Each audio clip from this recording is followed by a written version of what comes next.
world currency. The New World Order. Those are the roots of trouble. I imagine that right now you're feeling a bit like Alice, tumbling down the rabbit hole. Let me tell you why you're here. You're here because you know something. What you know you can't explain, but you feel it. You felt it your entire life. That there's something wrong with the world. You don't know what it is, but it's there, like a splinter in your mind, driving you mad. It is this feeling that has brought you to me. This is your last chance.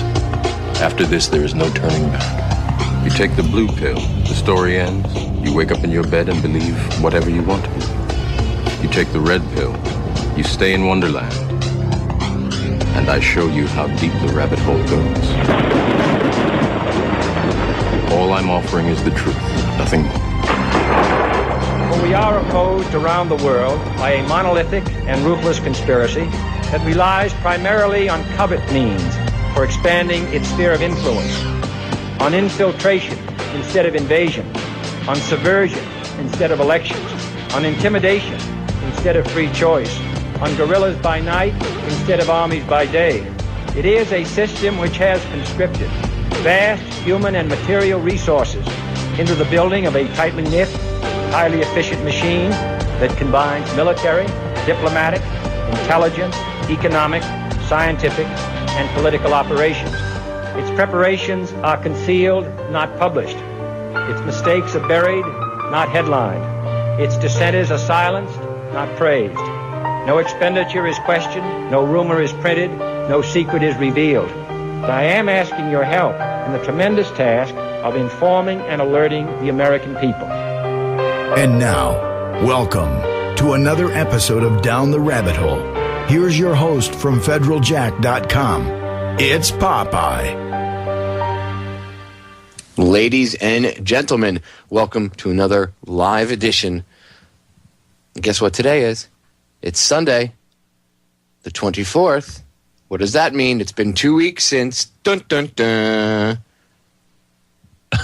Chaos and Mayhem have been on the air together. So we need our own intro. Yes, we do. I'm working on that, actually. I'm working on a intro for Cutting Through the BS. Oh, okay. I just have, you know how it is, dude. You have like a bazillion things going on at once, and no, I have no idea. I just sit around doing nothing all day. I know you do nothing. You don't work or anything. You live in a closet like Schmeagol and just come out once every 2 weeks for the broadcast. That's right, ladies and gentlemen. It's Cutting Through the BS, episode number 5.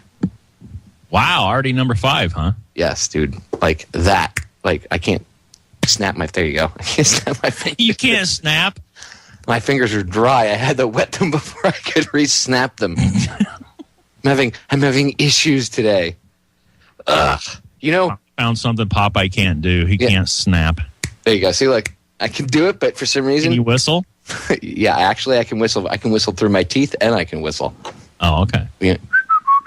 See, and I can chew bubblegum at the same time and walk. Wow. And clap my hands like a trained seal. All right. That's why you're Popeye. Yes.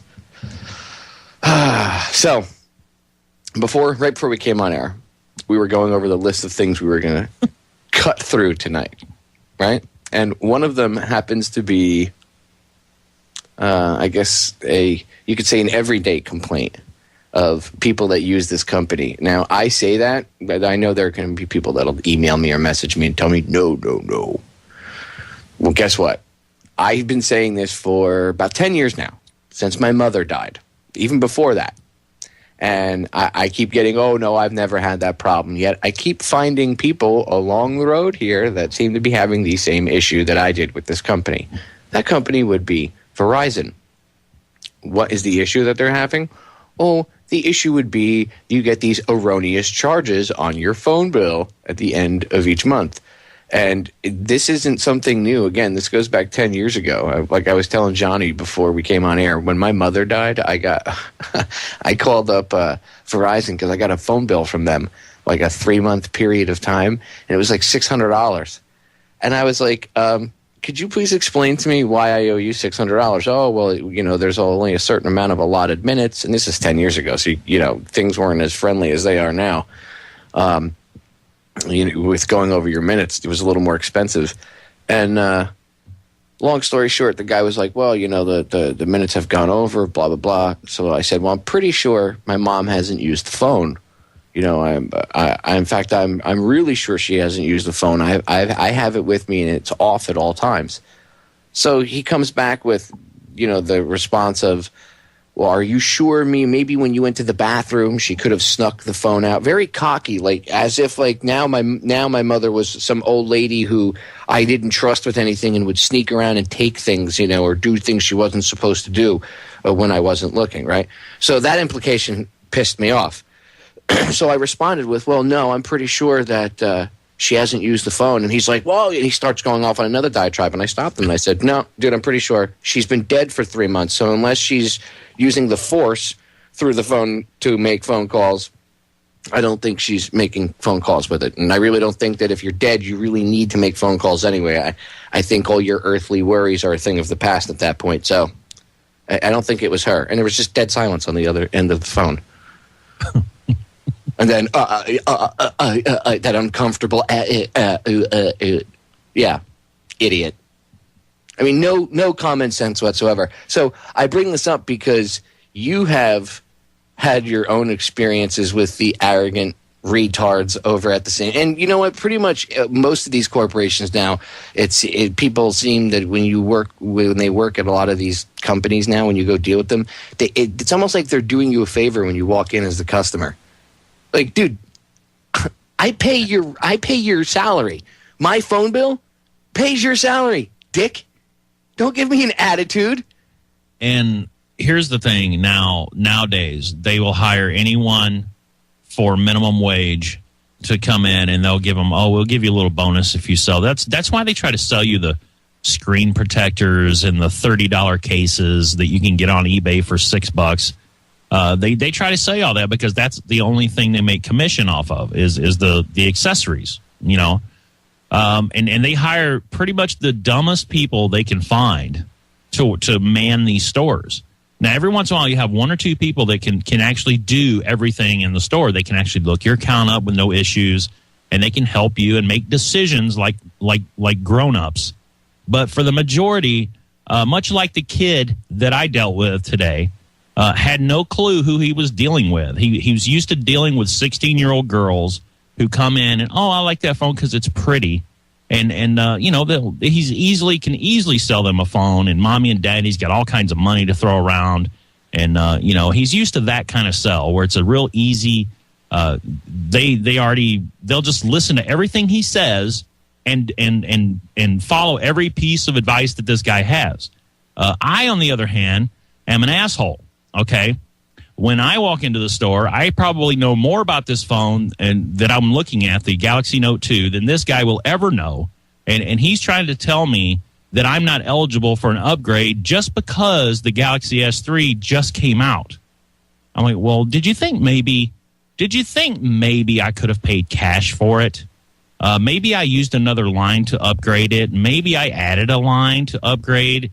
There's all kinds of possibilities here. So, they hire the dumbest people in the world to man these stores, and just to show you what I find really irritating is the fact that like the questioning, the lines that like all of a sudden because it doesn't fit into his prescribed square peg goes. Yeah, they have a chart of questions to ask, and if you go outside that box, you confuse them. Their eyes roll back. But that shows you the level of education of the younger generation. See, my generation, my class, at least in my school, was the year that they were starting to put in that workforce training crap.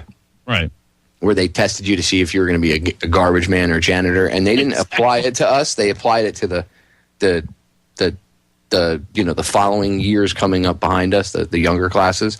And this is a result of that. Because now you have someone that's been trained to go buy what the company, this corporation gives them, piece of paper, little laminated piece of paper with, step 1, step 2, step 3. And if anything falls outside of that, the parameters on that laminated sheet that maybe corporate didn't think of, because that happens all the time, case-by-case basis. Things are fluid.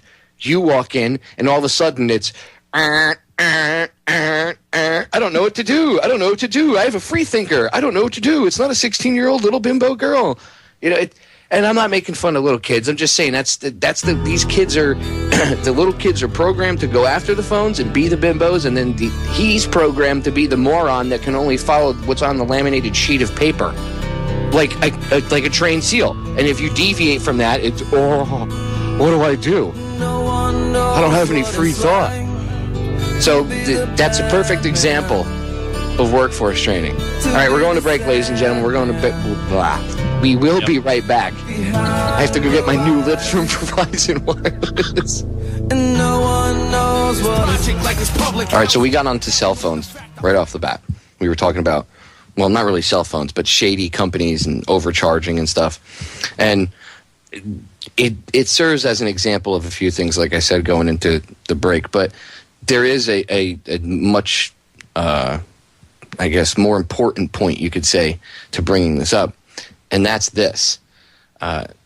Johnny points out two important things, and I'm gonna let him showcase this in a second. But first of all, there's more than meets the eye going on with A, control by the feds, and B, could somebody easily grab your signal and, like the old school hacking of the day? Remember, we were talking about this before we went live, when they would spoof phone numbers and stuff. Remember back in the day, you used to be able to spoof someone's number? Because that's actually what, and I don't know if you can still do it. I haven't kept up with any of that. Maybe you can, but I know back in the day it used to be relatively easy. And that was one of the things that Verizon had said to me when, they said, well, your dead mother's making phone calls. And I said, well, no, she's not, because she's dead. That four-letter word that starts with a D is a big factor in whether or not she made those phone calls. And considering she was cremated, I'm definitely sure she didn't rise from the dead and make the phone calls like some sort of vampire.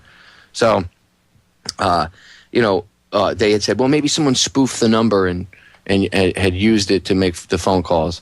And I said, well, if that's the case, I'm still not paying for it. So maybe that's possible today. I don't know. But Johnny brings up two good points. So, Johnny, go ahead. The floor is yours. I want you to get into it.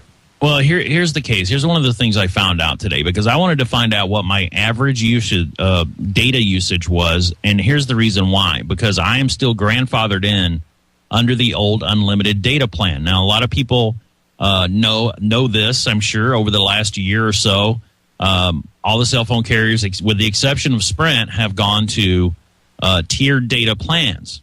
And it made a lot of people angry, and people were cursing the cell phone carriers. And even with Sprint's quote-unquote unlimited plan, they do throttle you. And I'm really not going to get into that, because that's just a long, drawn-out story. But anyway, I wanted to know this. I wanted to know what my usage was, because obviously if I use my upgrade to get the cheap price on the phone that I want, then I'm going to have to go to a tiered data plan. And it doesn't make any sense to get one that's too low. I would have to get one that's going to be within my range of what I'm using. So this one idiot says that I'm averaging 15 gigabytes a month. Now, I don't know if you know how much 15 gigabytes is on a phone. On a computer, I could see, but on a phone, you would have to be watching videos all the time. You would have to be streaming audio all the time. And here, and really the last couple of months, I haven't done that. Now, as you know, I've been doing a lot of ROM reviews, custom ROM reviews, and I'm wondering if, because I'm using a custom ROM, if there's one of these ROMs that has some kind of rogue application built into it that's either A, stealing my data and using my data, maybe piggybacking off of it, like you were talking about, spoofing phone numbers. I don't even know if that's possible. But those of you out there that are running these custom ROMs, I'm going to check into it and see, and then I'll report back.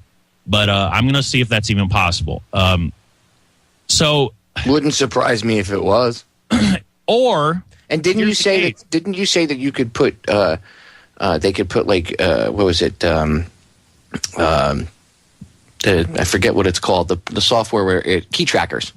Couldn't they put key tracker software inside, hide it inside the ROM software? Yeah, absolutely, and they can actually build something in your device that would steal all your personal data. That if as soon as you log into your checking account, your any other account that you have, your passwords for all of your social networks, it would be transferred to that person via the internet to his computer. So it is possible. That's why I only deal with people that deal with XDA forums, is because there's supposed to be a quote unquote law of developers, I guess, that they have to follow. That there's a watchdog, I guess you could say. Now, the thing about the data is, I started thinking about it, and there's an app that you can put on your phone that you can track your data usage. The most I've ever used is maybe 6, according to the app on my phone. However, if Verizon is saying that I'm using 15, sometimes up to 20, what does that tell you? I mean, but is it their problem? Is it something on their end that they're gouging people with? Well, and obviously it doesn't matter to me because I'm unlimited, so it's not going to affect me. Here's a question: would if your phone was being spoofed, if somehow when one of these custom ROMs there was key tracking software, or whatever, some sort of software that was spoofing your, not key tracker, but something like they embedded the same way that they have the key logging software or whatever in there, right? And it's spoofing your number or somehow using that line, would you be able to tell from your phone, or would that only show up on your data usage on your bill? And if that's the case, then that needs to be addressed. But if that's not what's going on, and it's Verizon doing it, then are they jacking people for money that they're not actually, are they charging people for data that they're not actually using? And there's a bigger question. Why the hell did the FCC tell all the phone companies to throttle back on the amount of data that people could use on their cell phones? And to go a step further, if you notice, a lot of cable companies like the one that we use here, we're throttled at 350 gigabytes. So that's the myth of the internet. We're running out of room. Where too many people are using the internet, and it's slowing it down. That's a lie. No, they're trying to stop people from communicating. They're trying to stop this flow of information. That's what they're trying to do. That's the only thing I can think of. Exactly. It's the only thing that makes any sense, because nothing else makes any sense at all. And it just doesn't serve. The only purpose it serves is to slow the communication down. They have to retard it. They saw how fast it jumped. Remember, they didn't take the internet seriously as a medium for us, the little people. They didn't take that seriously until about 2007, 2008. You can go do research on this. Go look it up. You'll see they admit the powers that shouldn't be admit. People in the right, you'll start to see around 2007, 2008, people in certain positions of quote-unquote power start to mention how the internet is dangerous and everything. Before that, they used to think it was a joke. That's why YouTube got purchased by Google. Before that, they didn't care about YouTube. It's to stifle speech. And it's not, my free speech and blah, blah. It's not. It's deeper than that. It's about stifling evolution. Let me ask people something. I want you to ponder this, because we're going to be going to break in about a minute. I want people to ponder this while Johnny and I are at break. Why is it that over 100 years ago, the automobile was rolling around on roads, and yet we still have pretty much the same basic mechanisms that operate it, still runs off of the same basic fuels? 10 years ago, cell phones were the size of a binder. Okay? And you'd throw your shoulder out carrying the friggin' thing around, and it was basic cell. And it had an orange readout, and that was it, display. Now, you have phones that'll make pancakes for you. And that's in the span of 10 years. And then suddenly, you see this huge evolutionary leap in that technology, and suddenly things start to get throttled back. Just like the automotive industry. Why do we still have cars that get 33 or 34 miles to the gallon, when in the 60s there was a carburetor that got 66 miles to the gallon? Better than fuel injection. They're retarding humanity. That's what they're doing. We're going to break. We'll be right back. Every little aspect, ladies and gentlemen. All right, ladies and gentlemen, we are back. So, Johnny, when we were going into break, I was making the, example of cars versus cell phones, two different pieces of technology, and you started to see advancements in that technology, and suddenly those advancements get retarded. So people understand, I use the word retarded in its true form of the usage of the word retarded, meaning to slow down. Go look what it really means. Go use. Well, ask a truck driver. Ask a truck driver what it means. A diesel engine has a retarder, and that's what that sound is when you hear them slowing down. It cuts out the cylinders to slow the truck down. You can't use that word because that's not politically correct. If you might hurt the truck's feelings if you call it retarded. Well, my truck doesn't wear a helmet, so I'm good to go. 90-10. 90-10 up. I was waiting for that. Oh my God, it's the truth though. Okay, it is. The term retard is not an attack on somebody. It's not a label. It's not used. I mean, it can be used, I guess, as a label or as a pejorative, but it's not meant that way in reality. It's amazing how we switch words around and then either the powers that shouldn't be or someone will give us their opinion or their definition of the word, and we just attach that to it and run with it like it's gospel, even though that's not accurate at all. And look, I've done it myself in the past, back when I was younger. Not often, but I did it, and when I would catch myself doing it, I would stop myself. But I would also make note of it so I learned from it so I wouldn't fall prey to that action again. Okay? Well, that in itself is a form of retardation, by the way. Just see how it kind of it's a vicious circle? They have retarded us. The powers that shouldn't be have retarded us in the way we think. They've slowed us down. It doesn't mean you can't fix it, right? It's like an engine, dude. You just got to fix the timing. Well, there's a reason why the automobile is still using, the same engines, basically the same engines, is because, that makes the oil companies money. So you can't advance that technology without advancing them out of the marketplace. And some of these very same people helped make, DuPont was one of the reasons a lot of people love DuPont. Oh, DuPont is great. Everybody, how many NASCAR fans out there smoke pot? Everybody loves Jeff Gordon, DuPont driver, right? Yeah.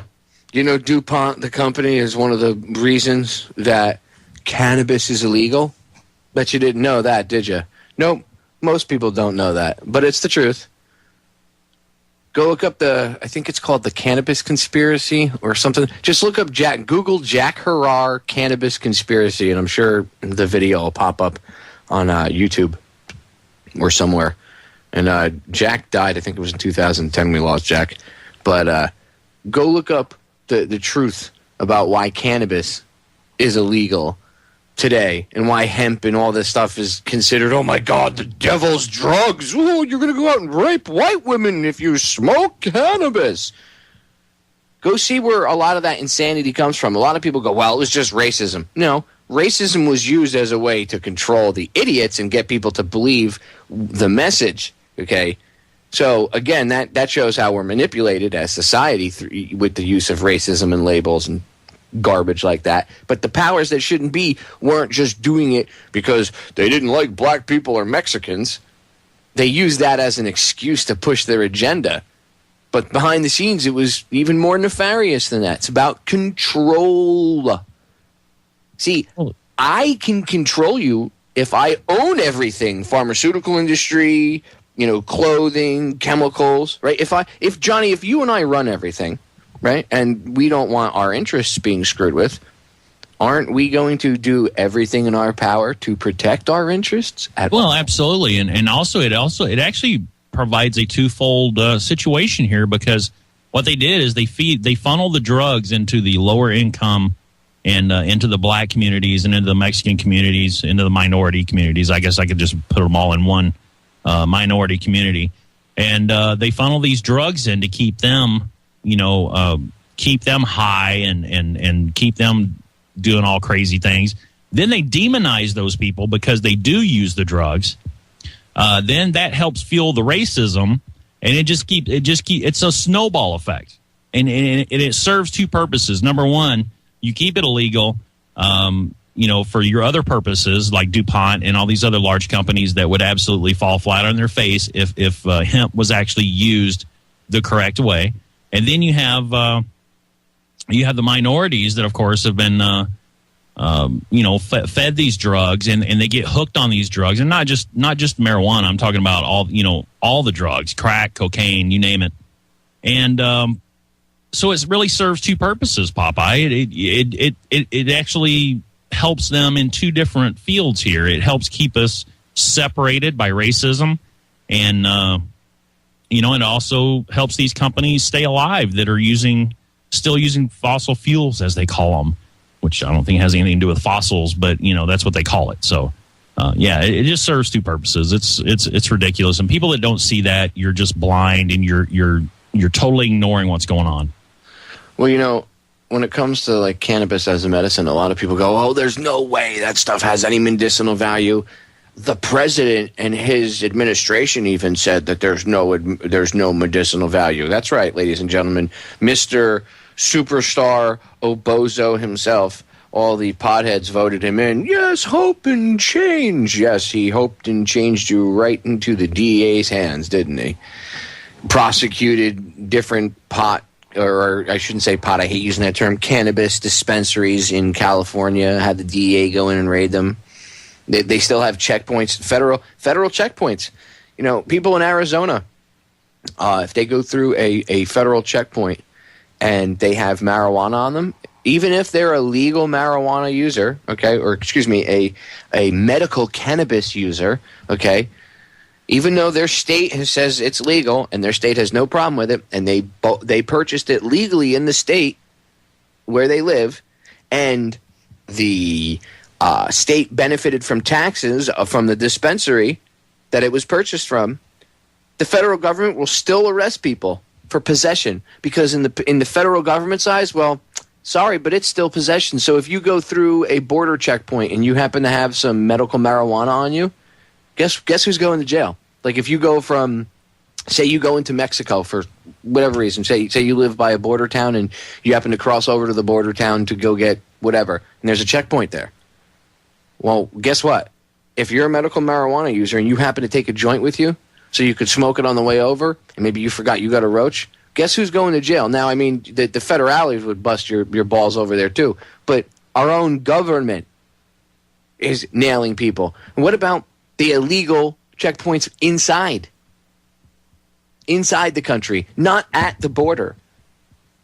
We've all seen them, YouTube videos of them. So you're driving down the highway, you're a medical marijuana user, medical cannabis user, you're smoking your joint, completely and utterly lawful. I don't like even using the word legal, because legal is legalese, and that's BS. Anybody that understands Black's Law Dictionary, UCC, and a few other things, and how the court system works, understands the difference between lawful and legal. Legal is for the cops and the lawyers and the judges. It has nothing to do with us. It's lawful. Okay? So you're lawfully driving down the street smoking your cannabis cigarette, right?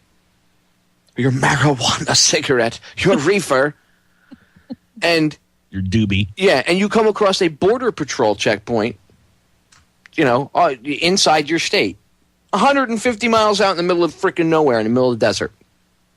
200 miles from the friggin' border. They do it. Well, now you're going to jail, and you're going to have a record for possession, even though it's legal in your state where you're driving around. Does anybody see the problem here? Oh, well, the federal government and, Congress hasn't acted. How about some common sense? How about the dicks in the uniforms exhibiting the slightest amount of common sense? How about that's an indicator of a huge police state? You have checkpoints inside, away from the border, where people that live in that state and are lawfully taking care of themselves with natural medicine that doesn't cause people to drop dead suddenly like all these other prescription meds do. And now he's a felon. Because the federal government says so. Police state. Time to wake up and rub your eyes and pay attention. Ladies and gentlemen, we are back. Final segment of the first hour, but have no fear. Hour number 2 is right around the corner, so don't go anywhere.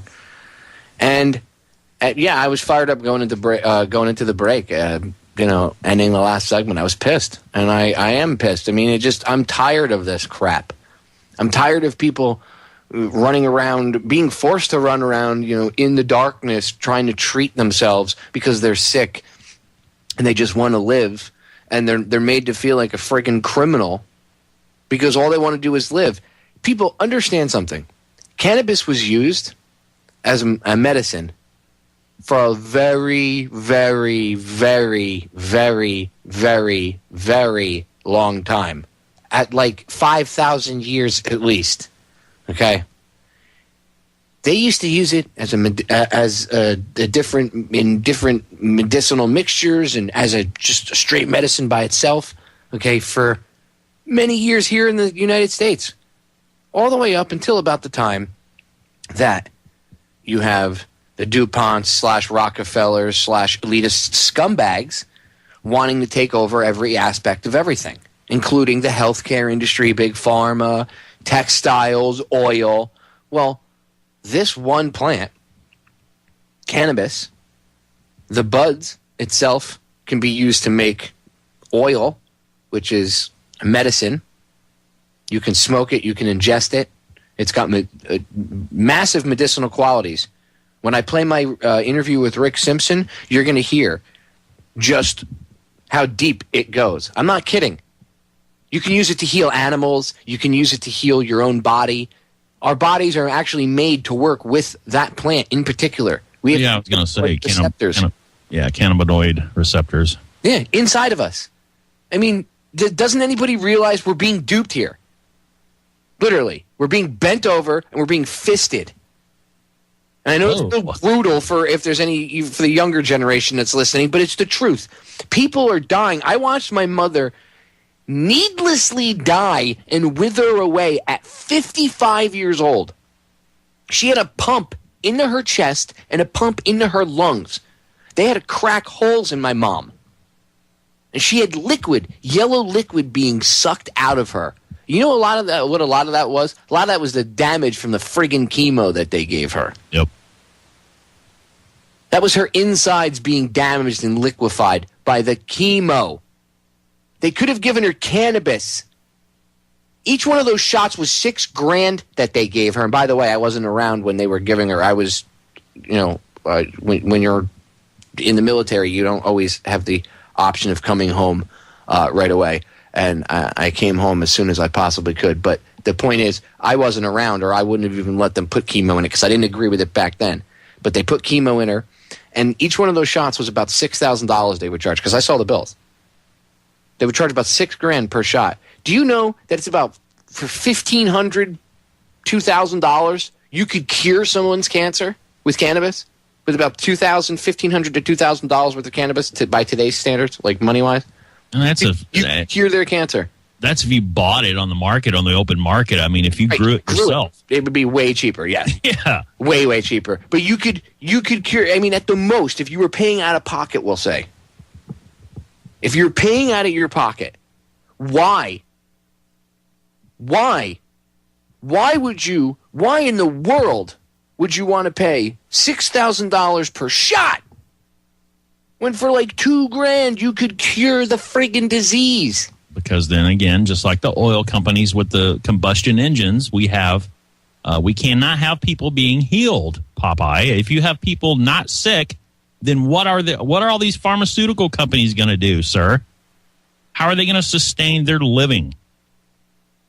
It's the same thing. It's the same thing. They keep you sick, and they never heal anything. They never cure anything. They have little spots of cure, not cure. They just kind of they call it remission. They put it in remission so that it comes back later and kills you. That's what they did to my mother. She used to have nightmares about it. She used to tell me she had nightmares that it was going to come back and get her, and it did. And she could have taken care of herself better, probably nutrition-wise and stuff. But again, this was at least 10 years ago, and people didn't know what we know now. And let's be honest, it's because of the internet. I mean, if the internet didn't exist, would anybody know about Rick Simpson? Would anybody know about cannabis oil? Or at least as much as they do now, right? No, they wouldn't. Why do you think they're trying to dick with the internet? Are you understanding it? How it all correlates together? It's all connected. And what's the one thing that connects everything? The glue that connects it all? Freedom. Like Bill Cooper used to say. What's the out of everything? What's the one thing that we all have in common that we're seeking for? Doesn't matter if it's this, that, the other thing under whatever banner you're running, for this goal. What's the one goal everybody's fighting for? Freedom. So one thing we all really do have in common: freedom.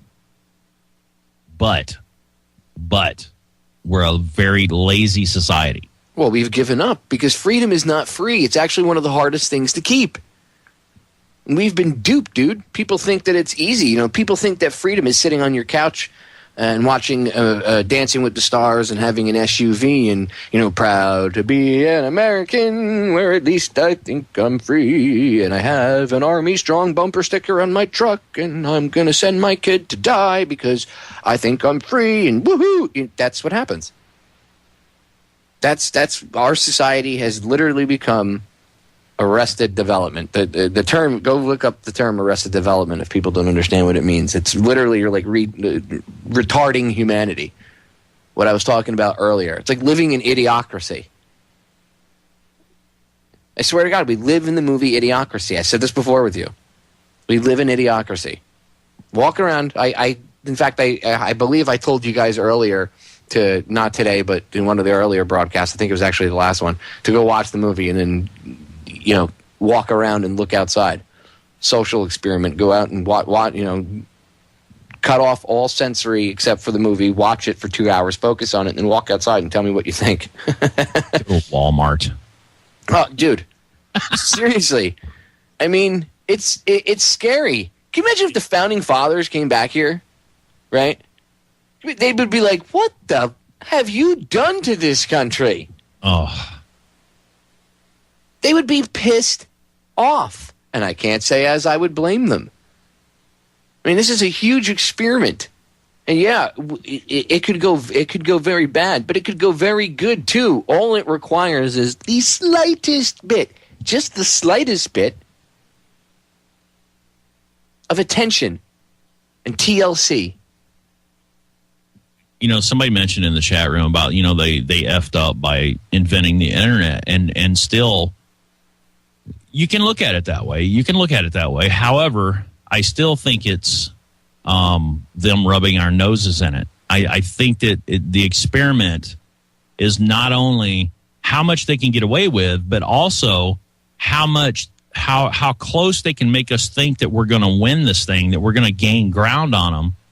And you know what I'm saying? I'm trying to find the right words to say this, but it is part of the experiment because they can't totally take it over.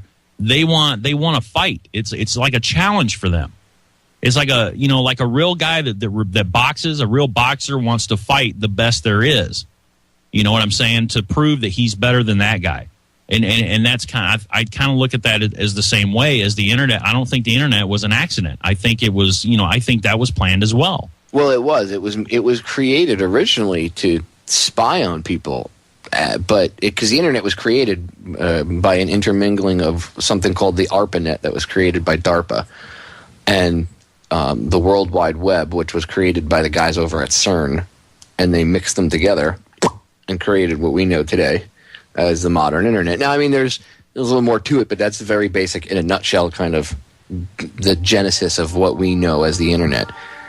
And it was, originally it was, the idea was to be able to spy on people and monitor people, but the wild card aspect of it is they didn't expect the slaves to be as smart as we really are.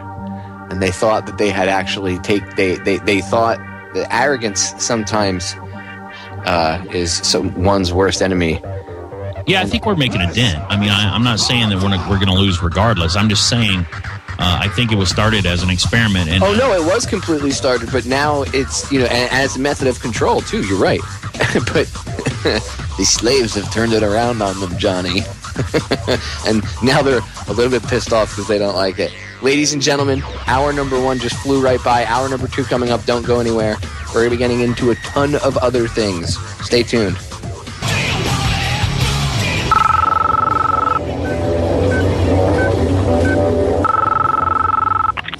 I know you're out there.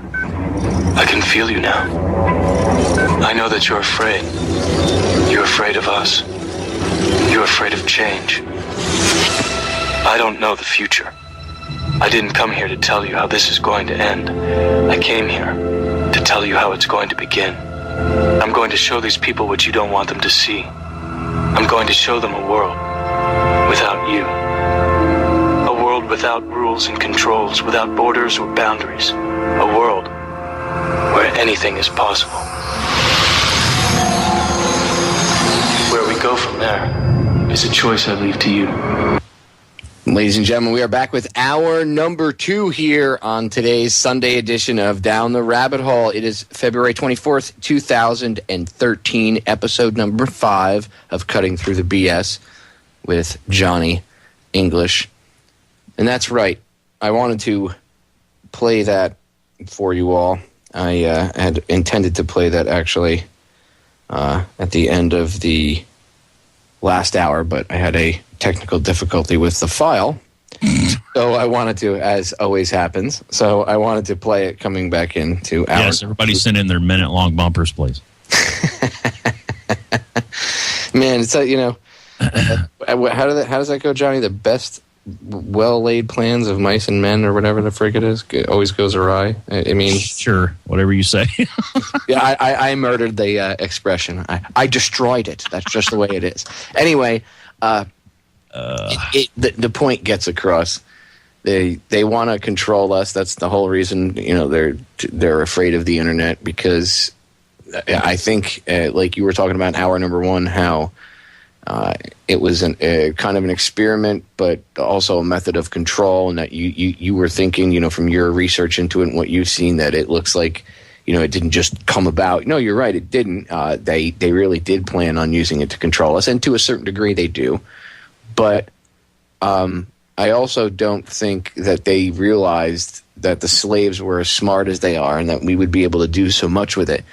And that disconnect shows when you see people like Jay Rockefeller or somebody else saying something like, oh, but perhaps the internet never should have existed.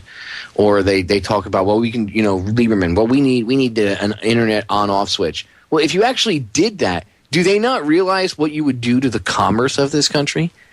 I mean, how much banking and commerce is done in this country via the internet now?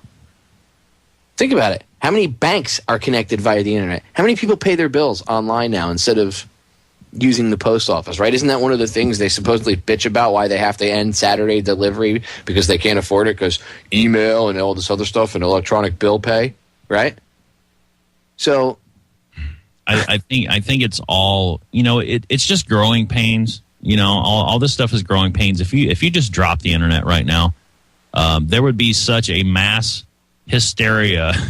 I don't know how far it would go. I don't know exactly how out of hand things would be, but there isn't enough customer service personnel to handle the influx of people walking in the doors to handle their business that is currently being taken care of over the internet. It's just, there's not enough. It'd be pandemonium.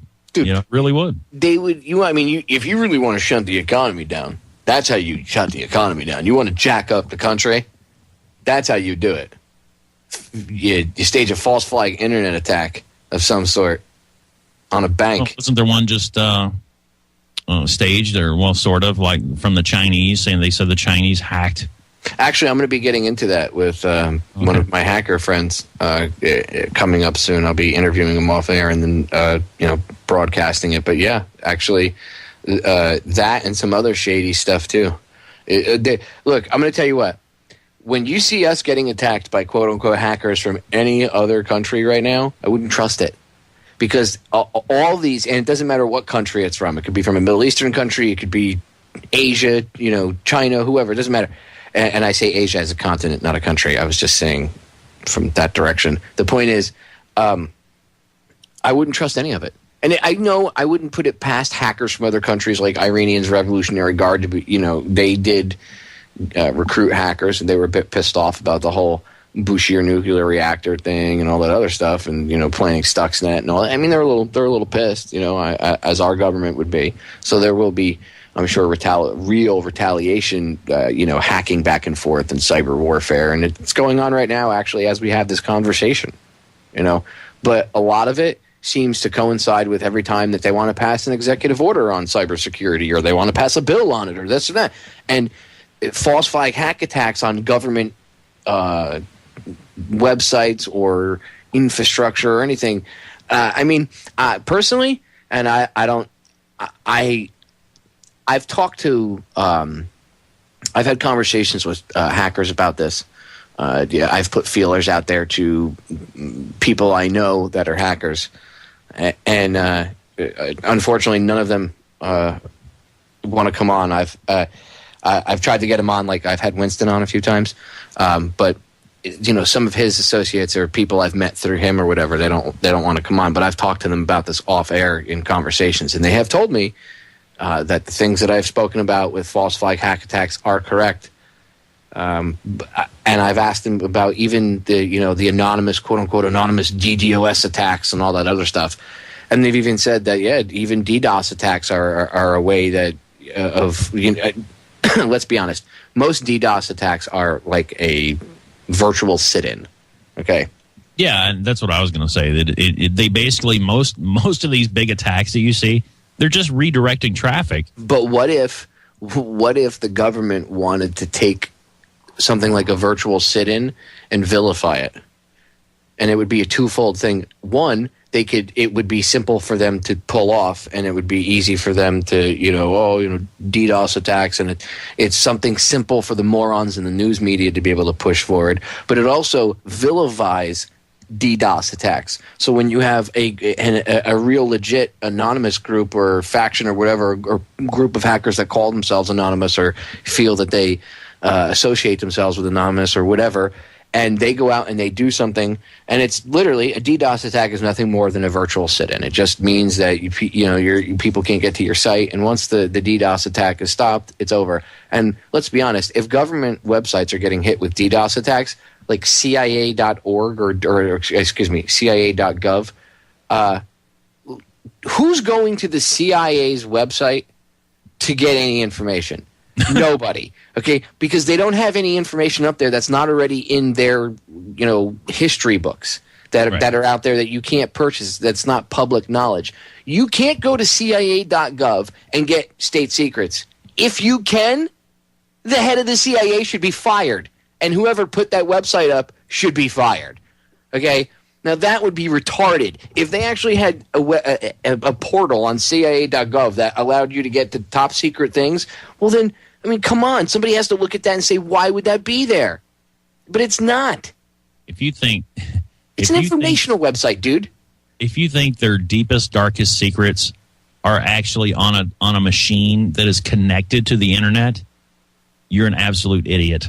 Because anything like that is going to be on its own private network. It's not going to have any connection to the internet, and thus there's no way it can be hacked from the outside. And this is like an SOP that's been going on for a very long time. Okay, when I was in 10 years ago, and they had internet access on the base and on the ships and stuff. First of all, you have IT guys that sit in a room that all internet activity and all your emails are monitored. They read all your emails, they monitor, they see all the traffic, all the websites you're going to, everything. Okay, This was 10 years ago. It was all a closed system. You did not have... There were certain websites you couldn't even go to. YouTube and social networking and sites like that and stuff were getting blocked. And YouTube, you weren't even allowed to. And it wasn't that it was a guard-wise thing. It was the captain of our base had them put filters on it. Boom, you just couldn't go through. Okay? It was a closed system. You could, in order for you to get infections and stuff, you had to go outside of the system to bring it in. Okay? So this has been, the point is, this is old SOP.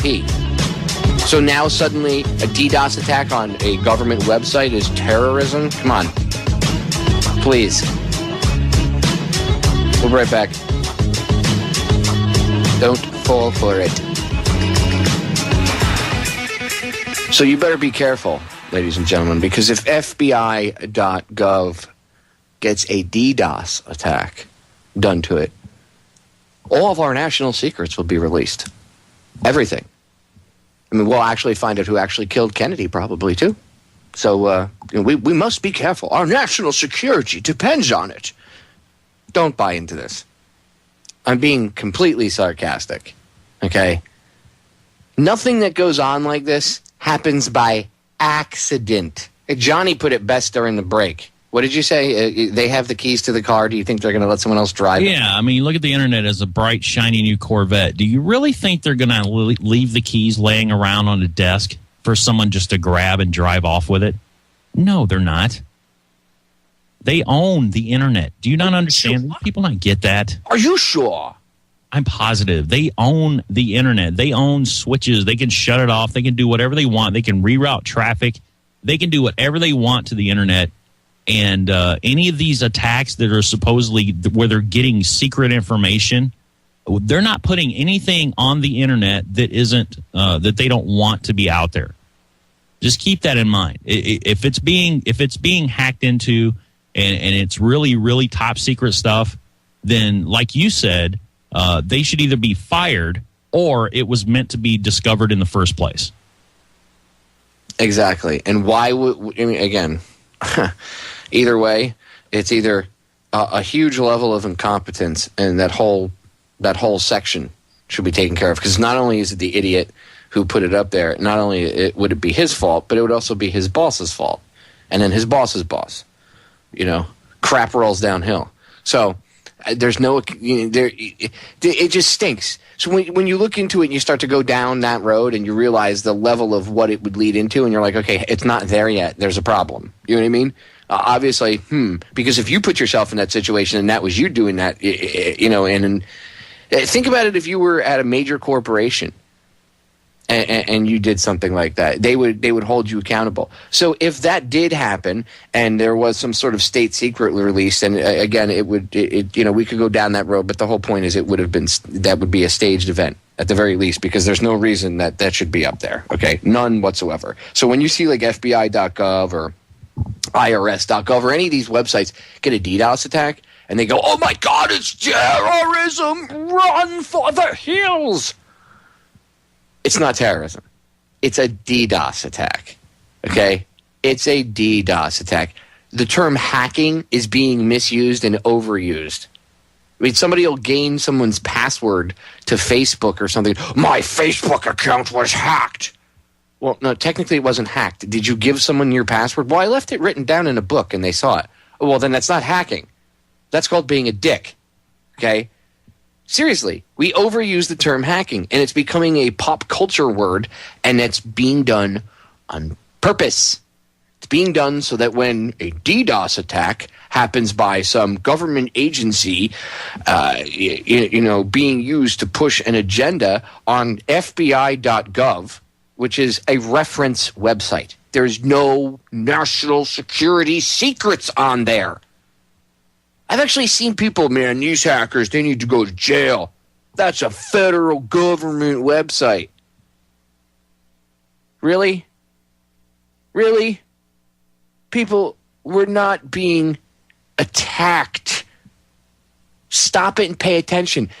Look at when the attacks happen, and I'm sure there are, don't get me wrong. Okay, I take that back. We are being attacked by hackers in other countries. It happens. But don't you think that they've had a handle on this for a while? As I said, 10 years ago, when I was in the Guard, they had standard-wide security SOPs. And the only time anybody got a virus on a computer or anything was if they went outside to something that they weren't supposed to go to, maybe a site, or clicked on a link or something they weren't supposed to in an email. That's usually how it happened. It was more through if they got an email forwarded to them because they gave their email address out to an outside person and someone sent it from an outside account. Again, it had to come in from outside. Those systems are all closed. And again, why do we have refrigerators and ovens and stoves being attached to the internet? Winston Smith and I talked about this on numerous occasions when he's been on in the past. For those of you who don't know, Winston's a hacker. And you can go in my archives and listen to the broadcast with him. You can listen to everything he talked about has come true. Everything. To a T. Everything he said, that was going to happen within 6 months to a year has happened, in terms of this false flag hackery crap. And it's actually going on. Why do we have ovens attached to the internet, Johnny? Why are new refrigerators? You want to get a new Frigidaire refrigerator? Well, it's got an IP address. Why? What? Why does my new refrigerator need an IP address? So you can adjust the temperature if you're 500 miles away, Popeye. Because everybody needs to do that. You need to know if your refrigerator is running. If you're away on vacation, you don't want whatever food you left in there to spoil. So I'm sure that's what they tell you. That's what it's good for, is so you can adjust that temperature and do this and that, and or even keep track if somebody invades your home while you're gone and they happen to get in and drink all of your beer. Come on. There's no need for appliances or anything else to be attached to the internet. It doesn't make any sense. Unless you remember what Petraeus said about the quote-unquote Internet of Things that they're building. They want to be able to track and trace everything. People go, oh, that's crazy. No, you see, first what they do is it's incrementalization. See, first they get the appliances attached to the net, right? And then the appliances start to have, and some of them already have it, they'll start to have scanners in them. And what happens is when you put your food in, your packaging, a lot of people put it in their own packaging, and I'm sure eventually they'll have some sort of sniffing device or sensor that'll detect what kind of food's in your friggin' refrigerator. But what they're starting off with is barcode scanners, because most people use the packaging that the food comes in, unless it's something they mix up, right? So they're putting barcode scanners inside, so when you put your food in, it scans the barcode. Bing! Oh, Johnny has ketchup from Whole Foods in his refrigerator, He's got the 12-ounce bottle, whatever the frig, you know what I mean? Or he's got, whatever brand of mustard and bread. Well, Johnny must like bread. And they say, well, it's for advertising, so we can make sure you get the appropriate deals for your product. Yeah. It's none of your damn business what's in my refrigerator. How about that? We change our minds weekly when it comes to shopping because it depends on who's running the best ads and stuff. We don't care. We're not. I'll tell you right now, I don't care what commercial you run on any TV show, any radio show. I don't care if you drive a van by my house with a huge billboard on it. I don't buy anything because it's being advertised to me. I will research it, and if I like it, then I'll buy it. Yeah, but I don't buy that whole. I don't buy the marketing thing. I mean, they use that as an excuse because corporations and the government are in bed with each other, but I don't buy that as an excuse. I mean, the CIA were building an Internet of Things. Why does Petraeus need to know? Well, I guess he's not the CIA director anymore, but when he was the CIA director, before he got in trouble and did things he wasn't supposed to do, whatever that may be, that whole sex scandal thing is BS. I think there was more to it, and I've talked about that. But when he was first newly head, he had made a comment about an Internet of Things. Just Google it. Google CIA Petraeus Internet of Things. Or CIA Internet of Things. I'm sure it'll come up. Or whatever search engine you choose to use. I use Google as a term, not really, I use it as the pop culture term it has become. Oh my God, see, even I fall prey to it. It happens. But go out and look this stuff up. Educate yourself. Be an autodidact. get a better education from educating yourself than you would from any college or brick-and-mortar school facility in this day and age. All right, we're going to break. We'll be right back. Don't go anywhere. All right, so we were going to break, and Johnny made a good point during the break, and he actually posted it in the chat room. He said, well, maybe next they'll hook up the toilets, and that way when you're flushing Coke down the toilet, the cops will be able to tell when you're flushing the Coke down the toilet. Well, yeah, it'll take pictures, and it'll actually determine how much you flushed, and that way they can give you the appropriate fine. And, maybe then they'll stop shooting people's dogs and shooting people and raiding the house. And they'll just keep doing that anyway. No, please. Right, that's become almost a sport for them. What'd you say? Karen! Everybody knows the famous scene in that movie where he's flipping out because Karen flushed all the Coke when they were getting raided. Goodfellas. Ray Liotta. Now, you see, if the feds had one of these toilets with an IP address. See? You see, it would have been a different story. It wouldn't have mattered if Karen had flushed all the Coke down the toilet. And remember, he kept it all in the kitchen. So if one of those appliances had a camera hooked up to the internet, they would know exactly where you put it. You see? So all that crime could have been averted. All that Coke dealing could have been averted if they had a camera monitoring things in the house. You know what? If we save one life, Johnny, by putting cameras in your bathroom and in your living room and in your kitchen and hooking up your appliances to the internet and monitoring every little thing you do and criminalizing every single type of human behavior there is, it's for your benefit. If you don't go along with it, the terrorists win. USA, USA, USA. I like the refrigerators that have the TVs in them. See, and you guys might want to look really, really close at those. That's dumb is that, dude? A TV screen in a refrigerator. Well, so you could watch TV while you're in the kitchen, man. First, can I explain something? Let me explain something to you, okay? Let me explain something. When I go in the kitchen and I cook, it's to get away from electronic gadgets. Seriously, besides the kitchen appliances, is to get away from the computer and the TV. I might have the radio on listening to whoever was on the air at the time in the background. But for me, cooking is kind of a relaxing event. I don't want my frigging TV on. And if you're cooking and you have sharp knives and electronic appliances that could maim you or even kill you, should you really be paying attention to the television screen? Or should you perhaps be paying attention to the open flame on your stove? I don't know. Yeah, color me kooky, I guess, because, I don't know, common sense? What's next? I mean, they already have toilets in the TVs in the bathroom above the toilets and the urinals and stuff. You ever see that in restaurants? You go to take a leak, and they have the TVs above the urinal. Why? Most guys have a problem without a TV getting it into the urinal and not pissing on their own shoes or on the floor. Okay? Has anybody ever seen a men's bathroom? All the guys know what I'm talking about. A television makes it worse. Yeah, pictures throw me off sometimes. You know, you have little pictures up there, maybe an ad. In the truck stops, a lot of the truck stops, they always put the ads right above the urinal. So you're trying to read the ad, and you go, whoops, what's that weird fluid on my foot? And just so people understand, advertising is a method of mind control. No, Popeye, that's a conspiracy. No, it is. It's a method of mind control. I'm hanging up. You're a conspiracy theorist. I know. Say, I'm crazy. Me and my tinfoil hattery. But it's the truth. Most people that work at PR firms have psychology degrees. I have a friend who went to school for 4 years, got a psychology degree, so she could go work at a PR firm. Now, she did study, marketing and all that as well.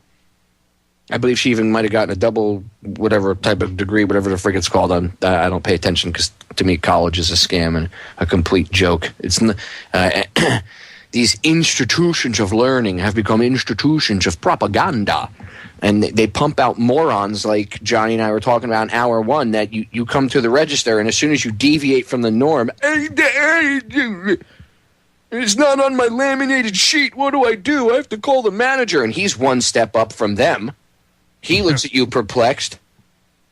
What do? I guess I got to call like corporate. I mean, it's amazing. Nobody can think for themselves.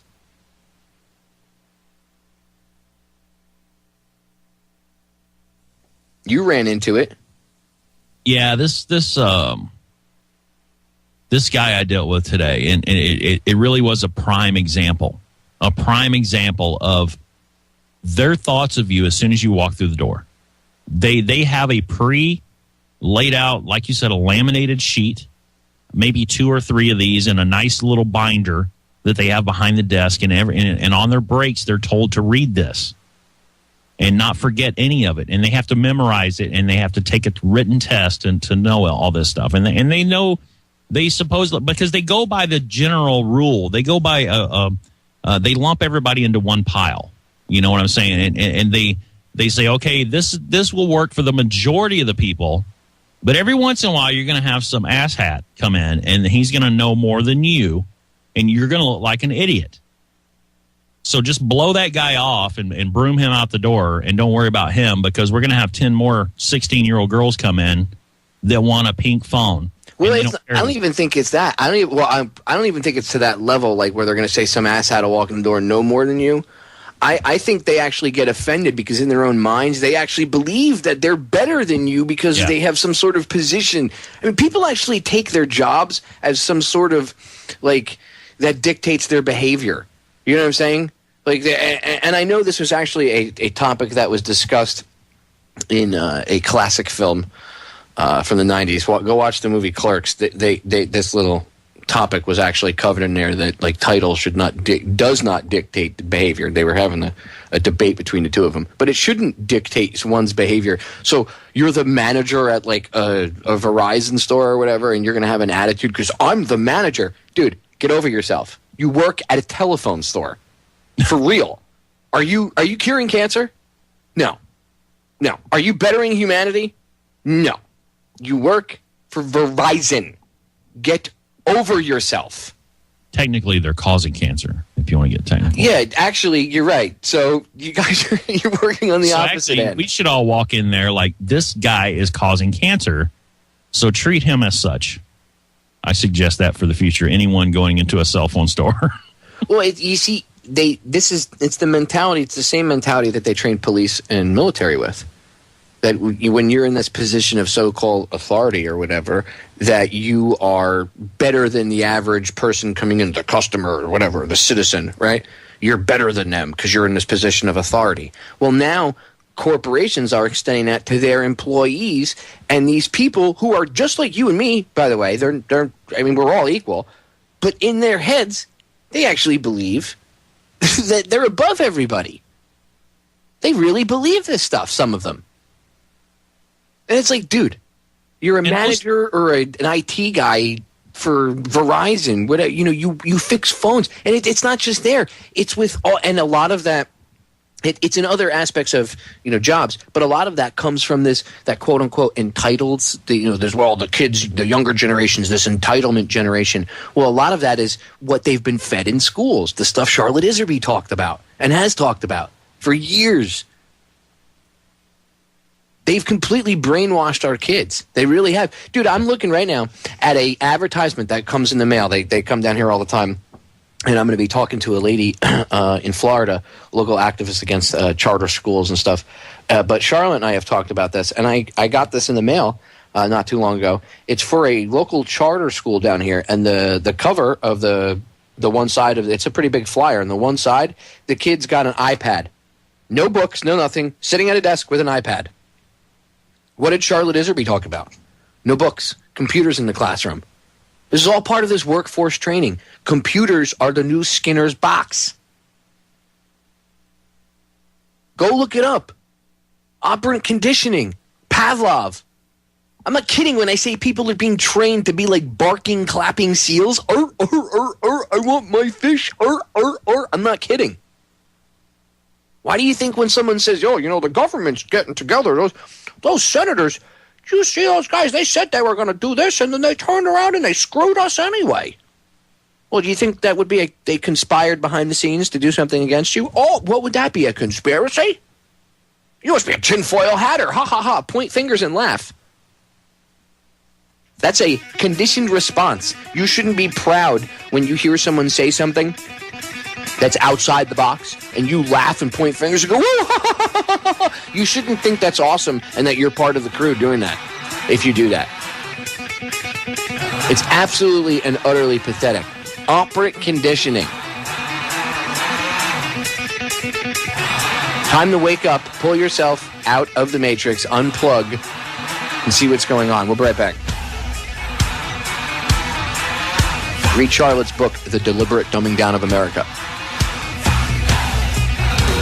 Ladies and gentlemen, we are back. Final segment of tonight's broadcast. Man, that went by mad fast. Sure did. I forgot to inform people, by the way. The download section is almost done. I just got to put up the graphics and link up the last few sections that I've been building, but I will not be making it any larger than it is. I had planned on making it, I mean, it's pretty massive, but I plan on making it even bigger. The only thing that will continue to grow is the archive section for the radio broadcasts. But I actually had to delete some of the subsections that I had built in the video download archive section because I literally ran out of room on my server. I filled up the entire server with everything. I haven't even put a quarter of what I have on there, and it's already filled up. And so and since I can't, I do all this pretty much out of pocket. Once in a while we get donations and stuff, but I don't have tons of advertisers, and I don't beg for money on air and stuff. And if you donate, you donate. You don't. But because I have that policy and that's the way I've been running things, we don't. I don't have a ton of money to buy more room on the server, so I'm kind of limited right now. So I'm not deleting anything or anything like that. It's what's up there is up there, and I'm good to go for right now. I did delete some of the stuff that I had been working on behind the scenes. Because I needed the room. So maybe down the road, if I get some sort of influx of money somehow, or I can figure out a way to bring some money in for the website and the radio show, but not, I'm not trying to benefit from this personally. I'm not trying to be able to go out and buy myself a Maserati or anything like that. If I could figure out a way to finance the show and the website, without having to pay out of pocket, that would be cool. But I have this conflict where I don't want to make money doing this, and I've had a lot of people. I've had the opportunity to do so. I've had the opportunity to put up ads and stuff on the site, and I don't do it. If it's for a friend or if somebody I know, has a website that I respect or whatever, I'll put it up. Or a couple times I've done advertising for people I know that have DVDs or something coming out. But I don't have anything for all these different Patriot companies and all this stuff. And I've been approached, I've been offered. It's this conflict I have inside. So because of that, I'm kind of limited to what I can offer for free to everybody. So, it is what it is. There's a ton of stuff up there. And it's not that I'm offering you something small. I'm already giving a huge, massive download archive. It's just I wanted to make it the almost full 2.5 terabytes that I have in my personal archive that I put on the hard drives and stuff that I sell. I was trying to make it a little more accessible for people that maybe couldn't afford the hard drive. I was trying to put as much of it online for free as I possibly could, but I've apparently reached that limit. So it is. But there's at least 2,000 or 3,000 files up there between all the different sections. And there's a ton of videos and ebooks and stuff. So have at it.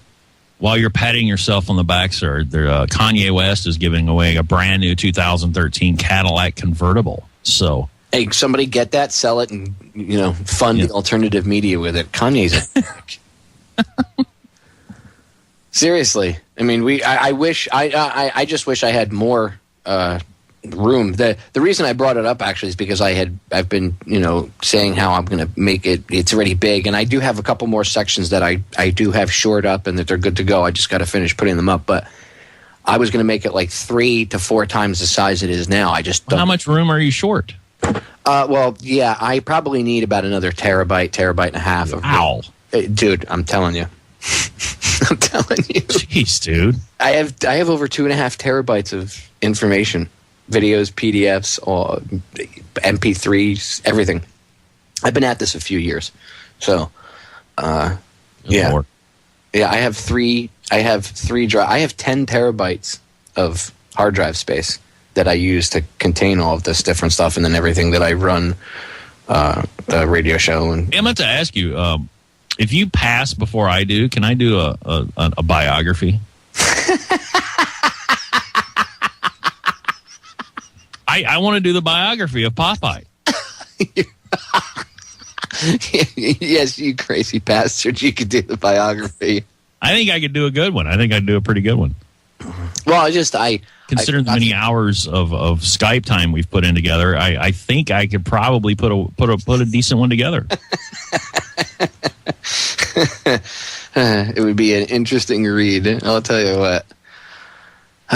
Yeah, so the download section's good to go, ladies and gentlemen. A few more sections coming that I just have to get the graphics and stuff and put it up there. But for the most part, it is finished being filled. The only thing that will be updated is the audio archive for the radio broadcast, because that I'm just going to continue to build. So, I mean, eventually down the road, I'm going to be forced to, get more space, because then I'm even going to run out of room with the radio archive. So I'll have to cross that bridge when I come to it. I don't know how much space I have. I mean, I could loan you some space. I'm going to tell you what, it's amazing how much server space you eat up when you're...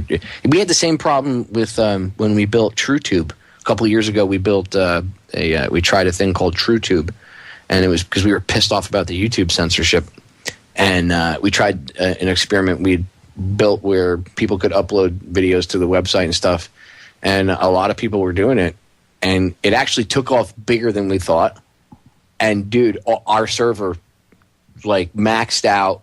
People were having issues uploading. I mean, the amount of people coming on to try to stream video was just so much that they were maxing out our server. It was incredible.